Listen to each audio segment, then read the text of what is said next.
আসসালামু আলাইকুম গাইজ, কিতা খবর টবর আছেন নি বা আল্লাহ খাইছেন নি বাদ বাড়ির কিতা সংবাদ।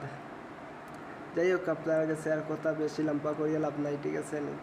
আপনার কাছে সামান্য একটা জিনিস চাইতে আইছি, আপনার অবশ্যই কেউ না করবেন না।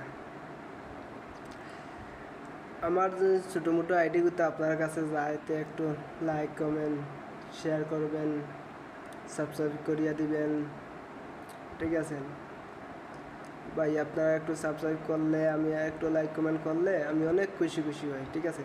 অনেক আশা নিয়ে ইউটিউব চ্যানেলগুলো খুলছে, ঠিক আছে। আপনারা একটু সাপোর্ট পাওয়ার জন্য একটু একটু সাপোর্ট করবেন বেশি বেশি। আর আপনারা সাপোর্ট করলে আমার কাছ থেকেও আপনারা সাপোর্ট পাইবেন, ঠিক আছে। ওকে, বাই বাই, আল্লাহ হাফিজ। একটু সাপোর্ট করবেন, টাটা। প্রবাস তো না বলছে, বাই আই।